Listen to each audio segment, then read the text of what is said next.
ที่บ่แอนซื้อมาให้น้องเพิ่นมื้อนี้เต็งไว้ทั้งครึ่งเลยเอ้ามันจะเห็นบัดเดียวหมอบบัดเดียวเลยเอ้าน้องพี่น้องแล้วก็มีเสื้อผ้านะแท้ได้เสื้อผ้าตัวนี้ผ้าห่มเนาะผ้าห่มน้องพี่น้องตัวนี้มีหลายอย่างอยู่ตัวนี้ก็ส่งยังบ่ได้ถ่ายส่งจากมือแล้วนี่น่ะ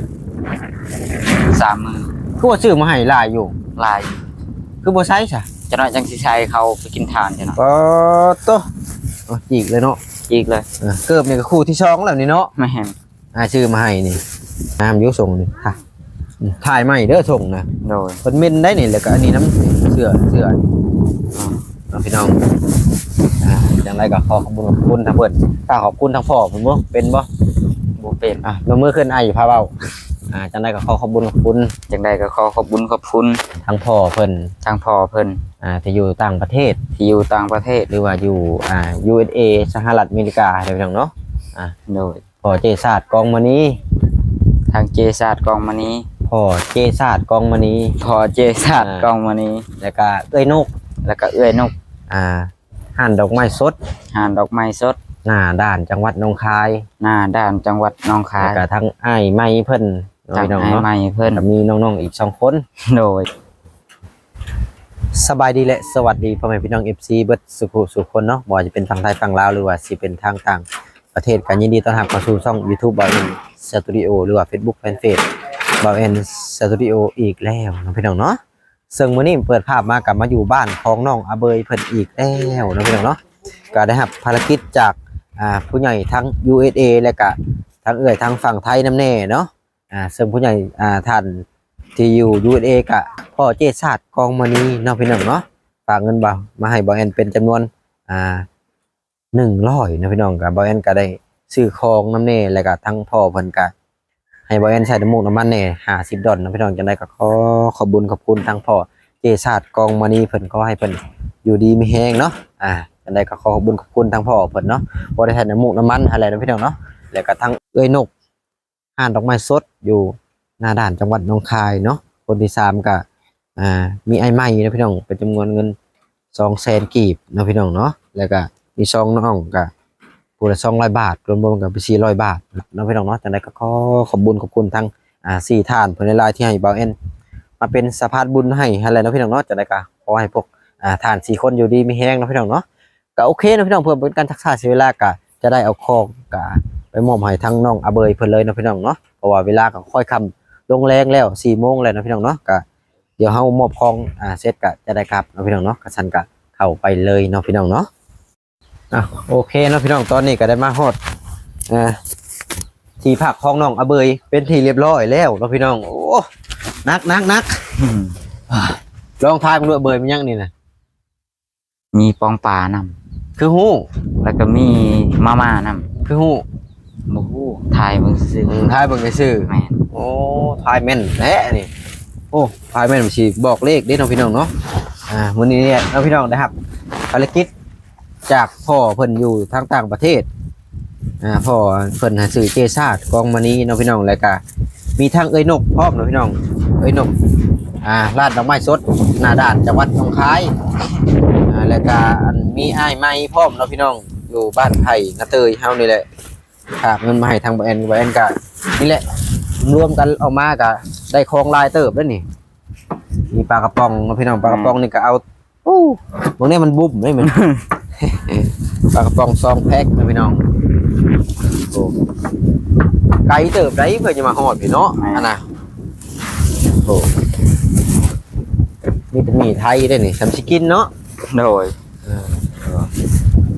อยู่น้ำเพิ่นกับปั้นเพิ่นกินอยู่หรอวะปั้นอยู่โอ้ปั้นบ่ได้ได้ล้มแห้งเลยบ่ฮู้ว่าสิได้กินหรือบ่นะพี่น้องเอาเนาะนี่เด้พี่น้องของที่บ่แอนซื้อมาให้น้องเพิ่นมื้อนี้เต็งไว้ทั้งครึ่งเลยเอ้ามันจะเห็นบัดเดียวหมอบบัดเดียวเลยเอ้าเนาะพี่น้องแล้วก็มีเสื้อผ้านะแท้ได้เสื้อผ้าตัวนี้ผ้าห่มเนาะผ้าห่มเนาะพี่น้องตัวนี้มีหลายอย่างอยู่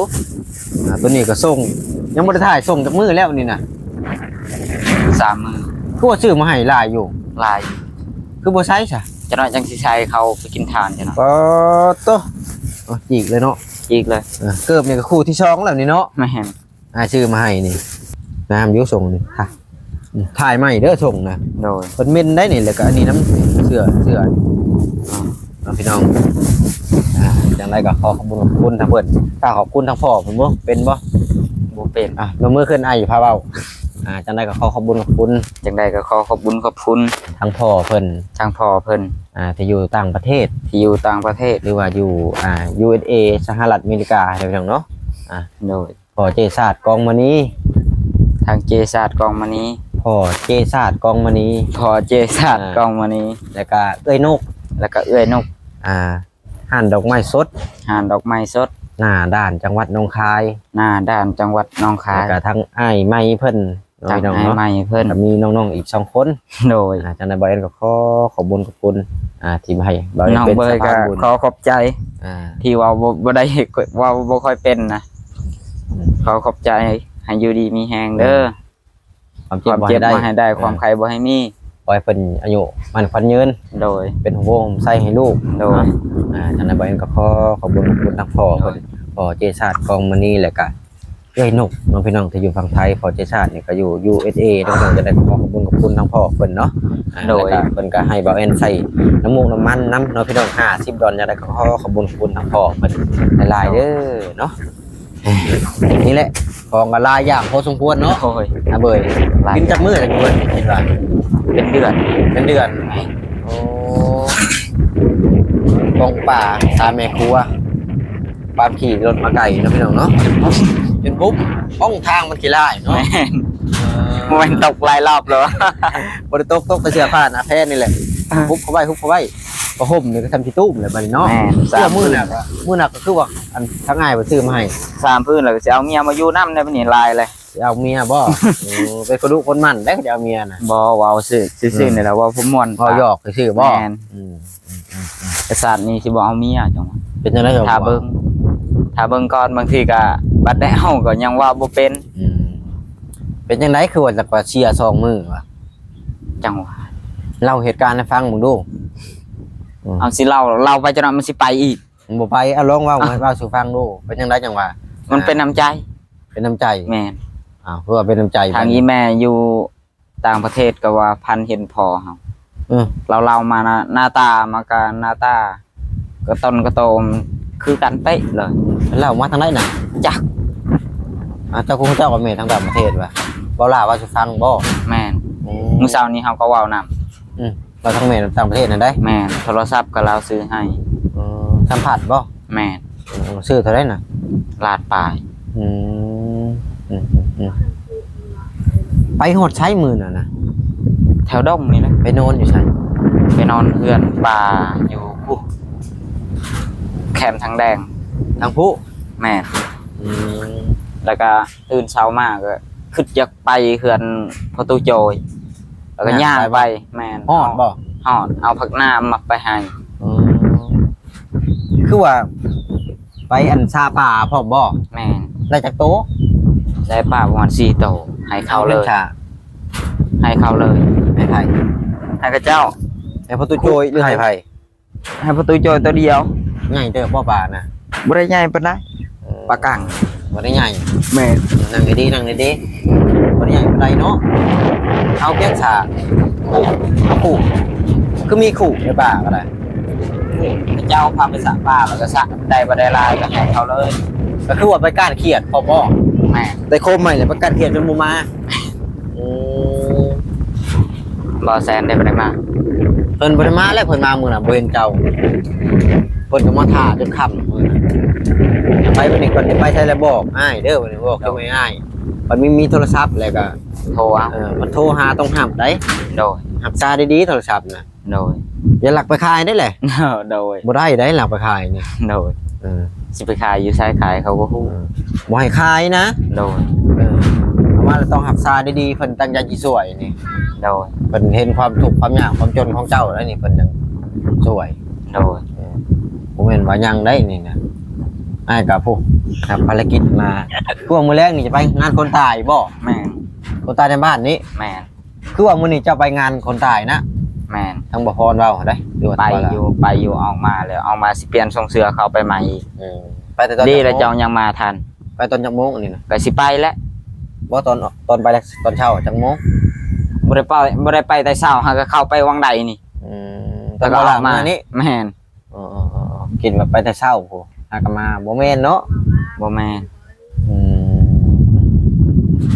เฮาเคยกินน้ำลาวแน่ก่อนจะสิปะเราบ่ได้ตอนแรกก็ต้องได้อยู่นำเป็นหมู่เขาคืน นี่อยู่บ่เงินไปอัน ก็บ่มี ช่วยอันเพิ่นกินทานนะ ก็บ่มีอยู่บ่หลาย มีติดโตท้ายตอนนี้ 20,000 30,000นี่ ทางวัน50,000 แม่น เอาบ่อ้ายเอาให้ เอา แต่ว่าอ้ายนี่จะบ่ให้จะเบิด แม่น ให้พอได้ซื้อ โดย และเงินจำนวนนี่มันยังเหลืออยู่ประมาณ400,000นี่แหละ400,000 500,000นี่แหละนะพี่น้องเนาะแต่ว่าจะแบ่งให้น้องเพิ่นเอาไปใช้จ่ายในงานแจกมื้อแรงบ่ แม่น งานคนตายมื้อแรงพอได้อันนั้นเนาะพี่น้องเนาะก็จะให้เพิ่นเอาไปใช้ก่อนเนาะพี่น้องเดี๋ยวบ่าวเอ็นนังสิมามื้อหน้าก็ซื้อของอยู่ของกินมาฝากน้องเพิ่นเนาะพี่น้องก็คือว่าทางทีมงานเฮานี่ว่าสิเอาอันน่ะอยู่ได้ว่าสิเก็บเงินซื้อดินให้เจ้าบ่หรือว่าจังไดก็เดี๋ยวให้น้องเพิ่นไปใช้ก่อนเนาะพี่น้องจักแซ่จักใดนี่พอได้มีเงินใช้มื้อแรงเงินก็หลายซะเด้อเอาบ่อีหล่ะซื้อขนมซื้อเป็นบ่ ก็ให้ลองเบิ่งซื้อบ่เป็นดอก เล็กน้อยเอาบ่หลายก็อย่าเนาะ เอาจัก10,000ก็พอ เอาจัก10,000เนาะ ติดไหม เอาจัก10,000นี่ทุ น้อง ซ่า เอ็ม ลูกทุซ่าทุซ่าต้องหนุบ2เบื้องแม่ไผว่าหนุบเบื้องเดียวแล้วก็จะให้น้องเอาเบยเพิ่นเนาะพี่น้องจักแสนหนึงนี่เนาะพี่น้องแต่บ่แอนก็จะเก็บไว้เป็นจำนวนเงินอยู่400,000พอบางทีมื้อหน้ามื้อไหนเข้ามาเขาจะซื้อของหรือว่าทั้งบ่ล่าเพิ่นว่าอาจจะทอนเงินกันซื้อดินเนาะว่าจะได้เงินของข้าวหรือบ่ ได้ยิน เอาไปซอยงานเพิ่นแมลง โดย พี่น้องหรือว่าเจ้าจะเอาเบิดบ่กันเอาเบิดอ้ายก็จะให้ แล้วแต่อ้าย เอาเซนหนึ่งก็พอเลยเนาะพอได้ใช้เดี๋ยวมื้อหน้ามื้อไหนมาอ้ายอัดสิเอาให้อีกอัดว่าอ้ายบ่ได้ซื้อของให้นะโอ้ลมก็แห้งอันนี้นี่ต้มแท้โตพี่ลึกแทนเอาพี่น้องอันนี้อาบแล้วบ่น้ำยัง ยังสิไปอาบแหละ อาบให้นี่นะ พูดแล้ว น้องบ่ แม่อาบน้ำสระน้ำบาดาล มีธรรมดานบ่ แม่ก็สิอาบสิเปลี่ยนทรงเสื้อเข้าไปแล้วสิเข้าแต่เวียนแต่เว้นสิเข้าไปย่อครับพาเขาใส่เขาแน่เพราะว่ามีเวียกอยู่ เพิ่นมาหาบ่หรือเรื่องไป บ่ได้มาหาแล้วสิไปช่อยนี่แหละก็เท่าเราอยู่บ้านนี่ เจ้าเคยอยู่นะฮั่นเดี๋ยวใช้เพิ่น เวลาบ่มีเงินขอน้ำเพิ่นก็ให้ได้แต่กี้ เพิ่นก็ให้บ่ แม่เทื่อ50เทื่อแสนเพิ่นก็ให้อยู่แต่บัดเพิ่นเสียไปแล้วก็จะเป็นแหละอันคนอื่นๆไหนสิบ่อยากไปปานใดแล้วกลางคืน อันนี้บ่เคยอยู่เคยกินเนาะ แม่ เอางานท่านซะ ตัดบ่ได้ได้ยินเขาว่าเราตายก็จนเหงาซ้ำพอผู้หนึงแหละ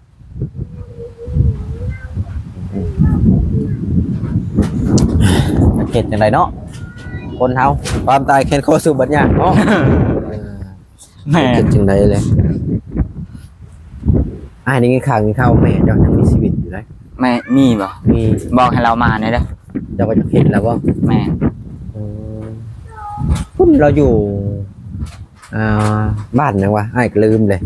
NFC คอมเมนต์มา ยังอยู่บ่ ยังเราไปเอาพัวอยู่นี่นะนี่อันทางขึ้นไปอันทางไหน วิทาแขกขึ้นไปนี่แหละ บ่แม่นทางพุทธได้ตะแคงมันก็คือทางพุทธเหรอวะ บอสทาแขกทางนี้ ทางพุทธตะแคงได้ไปหาไปแน่ อยากไปหาเรานะ แม่น เอื้อยเจ้าหากับแม่เจ้าเอาพัวบนเดียวกัน แม่นสิแม่นอยู่บ่เนี่ยจักกับแม่นนี่บ่จักละ ทั้งแม่เอาอ้าย ทางลูก ทั้งลูกเอาน้อง แม่นบ่ให้เราหาแน่เด้อเขาว่าแม่นแท้ แต่ทั้งอ้ายก็ยังบ่ทันเว้ากับเพิ่นดอก โดย มี FC อันส่งข่าวมา โดย แต่เพิ่นน่ะยังมีชีวิตอยู่เนาะ ก็ดีใจนํ ดีใจบ่ที่แม่ยังมีชีวิต แม่นเจ้าเห็นบ่ ยังบ่เห็นมีแต่ FC คอมเมนต์เข้ามาโทรเข้ามาหาเจ้าก็อยากเว้านำเพิ่นบ่ แม่น เดี๋ยวมันก็เว้าบ่ได้ดอกนี่บ่มีสัญญาณเนาะ แม่น เป็นเว้าเราพี่น้องก็ว่าเข้ามานี่มันลิ้นคงบ่ได้โทรศัพท์ก็ได้ ลิ้นบ่ได้ละเก่าทิมละล่าเจ้าหน่อยสิซื้อละเก็บใส่อีก แล้วเก็บกลิ้นบ่ได้มาในนี่นะ ได้ ได้บ่ ได้เป็นทุกเป็นมองที่พุงหันก็ได้ทุกพุงก็ได้ละเก็บแห้งเกมฟรีไฟเขายังลิ้นได้ อืม สัญญาณกากแล้วก็แล้ว เขาไปลิ้นแต่บอลเดียว อืม อันละเก่าแล้วก็สิซื้อทิม แล้วเก้าอะไรของอ้ายนี่ใช้บ่ได้ ของเฮาก็ยังใส่บ่ได้ ดีแหละเนาะคือได้ยินข่าวว่ามือน่ะมีหลายคนมาหลายย่านบ่จังปกบ่แม่นแม่นเขาจริงบ่เลยจังได บ่แม่น บ่แม่น แม่น ตั้งอยากไปซื่อๆเนาะ แม่น คิดว่า หรือว่า คือมาหลายๆคนแล้วปบไป แม่น ก็เดียวว่าย่านเห็นรถบ่ล่าลง จ้าเนาะเฮาย่านเฮาสิบ่กลับคืนไปหาลาวแล้ว อื เฮาก็ยังกลับไปหาก่อนเด้ก่อนจังเฮาสิไป ม สิอาบน้ำบ่ได้แล้วมื้อนี้ อาบบ่ได้ก็บ่ต้องอาบเจ้าบ่ได้อาบมาก็ยังโดนเติบเลย แม่ อากาศก็หนาวอีหลีนี่ใช้เกือบคือมาให้ลายคู่อยู่บ้านได้ใช้ เทิงเฮือนคุณสองคู่ อ้ายซื้อมาให้ช่องเทื่อแล้วเนาะ แม่น ทางเอื้อยเพิ่นมีบ่คือบ่ปันให้เพิ่นเนี่ยจักคู่หนึง ก็สิปั่นอยู่ เสื้อผ้าหน้าแพรก็จัก ปั่นแล้ว โตแล้ว ปั่นแล้ว ปั่นให้เพิ่นเลยบ่ แม่น พากันไปซื้อมือในลายเติบบ่ แม่นยังเหลือเสื้อ2ชุดกับทรง2ชุด ส่งงานซื้อมาให้มึงนะพร้อมเนาะ แม่นแล้วก็ให้เบายุ่นเฮือนนี่แน่ มีเด็กน้อยบ่ในนี่ก็ได้ บ่มี บ่มีอันน่ะบ่าวคนที่ไปตามหาเจ้าของบ่ แม่น โอ้นี่แหละก็ไปอยู่น้ำเพิ่นอาศัยอยู่น้ำเพิ่นกับพักเช้าอยู่บ้านเพิ่นกันไปก็กิน โดย มีหยังก็ได้บ่แม่นได้ว่ามีหยังแล้วจะอ้อมผู้เดียวเพิ่นบ่ได้นะ โดย คือนี่แหละอยู่น้ำเพิ่นกินน้ำเพิ่นก็ปันกัน หมวกเฮาอยู่ใส่บ่ น้องอ้ายชื่อให้มื้อน่ะบ่ แม่น มักบ่คือเฮ็ดใส่ตลอดอยู่ บ่ได้มักปานใดก็อยากใส่ มันบ่แดดดีเนาะ แม่น ไผชื่อให้เสื้อตัวนี้น่ะ เสื้อซื้อกับคาวาล่ามั้งครับ ตัวเท่าไหร่200,000ปลาย 3,500 3,500,000 แม่น โอ้แพงอยู่ดีเลยเนาะพี่น้องมีคน ก็สิเอาเสื้อตัวนี้แหละเข้าบ้าน เสื้อ มันจะบ่หนาว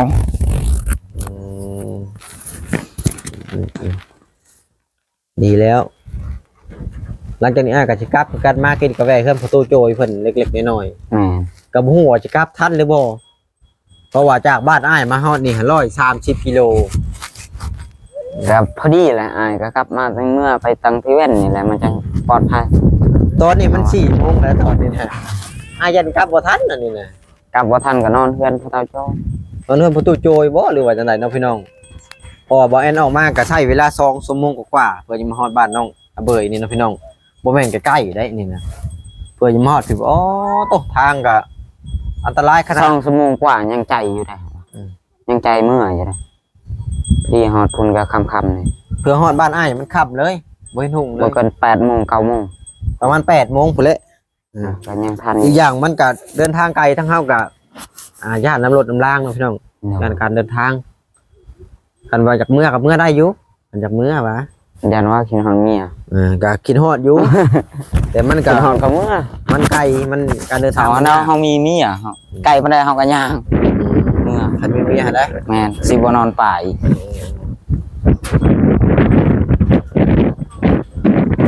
แล้วก็หลายๆคนก็จะเอาเจ้าไปบูดเป็นลูกบุญธรรมหรือเจ้าให้คำตอบเลยบ่ดูว่าจังได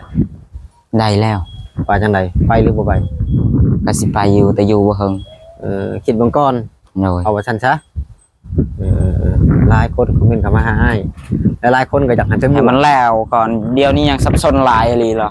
ยังคิดบ่ได้ แม่น สับสนอยู่ ถ้าสมมุติว่า เอาไปบวชเจ้าก็สิไปบ่ ไป คือว่ามื้อน่ะมีครูบามาหาบ่ แม่น แล้วว่าจังได๋กับเพิ่นจ้ะ ว่าสิไปอยู่ให้แล้วเฮือนแล้วซาน ให้มีวงเสาร์วงอยู่วงเสาร์กันจะสิไปประมาณปีหนึ่ง2 ปีพอให้หยุดเว้นวิกรรมแล้วกลับคืนอยู่บ้านเองคือเก่าดีแล้วคันคิดอย่างนั้นเนาะพี่น้องจะได้มีอนาคตของตัวเองนั่นแหละบ่แม่นอนาคตของผู้ใดดอกอนาคตของเจ้าเองนั่นแหละคนเฮาจะได้ดีก็เฮ็ดดีเอาแม่นจะได้ชั่วก็เฮ็ดชั่วเอาแม่นคนอื่นบอกเฮาได้อยู่แต่ว่าเฮาปฏิบัติตามบ่ได้ก็คือเก่ามันขึ้นกับใจเฮาเองตัวนี้เฮ็ดหยังก็คือกันถ้าว่าเฮาจะได้ดีก็เฮ็ดเอาคนเนาะเลือกเกิดมาทางดีก็ดีมักแบบชั่วก็ชั่วบ่ยากเด้การเฮ็ดดีมันยากในการเฮ็ดดีนี่การเฮ็ดชั่วนี่บ่ได้ยากไว้นี่บ่ได้ยากยากบ่ตีเพิ่นบาทนึงก็เบิดได้นี่ความดีเฮ็ดมาสะสมมาบักหลายบ่ได้ยากแค่ตีเพิ่นบ่เดียวก็กลายเป็นคนชั่วแล้วคนเฮาเพราะฉะนั้นก็เจ้าอยากเลือกทางเดินที่ดีก็พยายามเป็นคนดุคนมันเวลาเพิ่นช่วยก็รักษาไว้อันนี้อ้ายก็บอกในความเป็นห่วงลูกกำพร้ากำพร้อยมีพ่อมีแม่อยู่นำอันนี้ก็ได้ก็เลยให้เจ้าคิดเบิ่งบ่ว่าที่อ้ายเว้าถ้ามีเมื่อไรเครียดอ้ายบ่จนว่ามาแล้วเว้าเดี๋ยวที่ตัวแดนว่ะบ่ก็ยอมบอกอยากให้เจ้าได้ดีแล้วประมาณที่บอกก็คือครูบาอาจารย์เพิ่นสอนเฮาแหละไปโรงเรียนน่ะเนาะแม่นทำลงแรงแหละเนาะพี่น้องเนาะทางบ่แอนก็มื้อนี้ก็ได้มีภารกิจจากพ่อทั้ง USA แหละเนาะพี่น้องเนาะก็ขอขอบคุณเพิ่นอีกเทื่อนึงเนาะพี่น้องที่ให้บ่แอนมาเป็นสะพานบุญให้ทั้งน้องอเบยเนาะพ่อเพิ่นก็เจซะเนาะเจซาดกองมันนี่แล้วก็แม่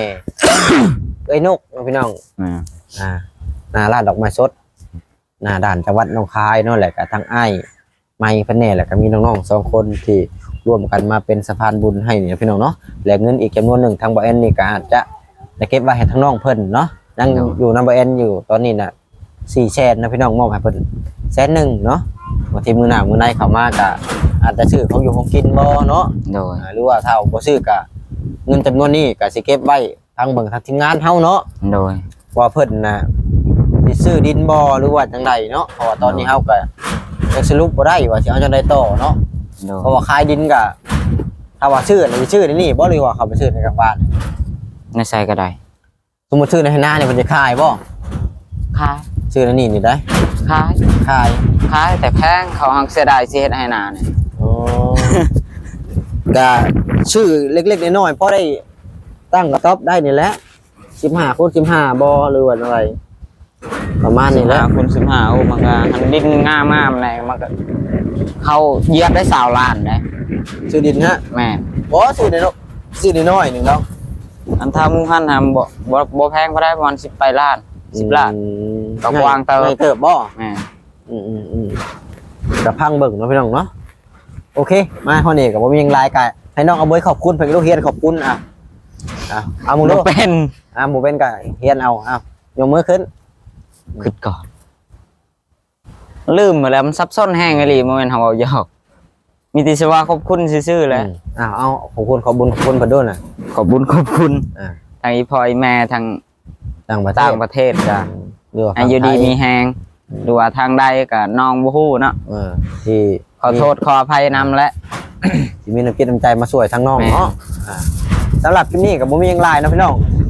สิขอลาก่อนนะพี่น้องหนาวแห้งอีหลีพอฮอดบ้านบ่แอนนี่โป้โดยตักจิว่าจังได๋เนาะพี่น้องหนาวเดือน5บ่เคยเห็นจักเทื่อแต่ก่อนมาเฮานี่มีแต่ยามร้อนเนาะวันนี้หนาวเลยนะพี่น้องเนาะสุดท้ายนี่ก็จะขอตัวลาไปก่อนกับน้องอเบยนะพี่น้องเนาะสบายดี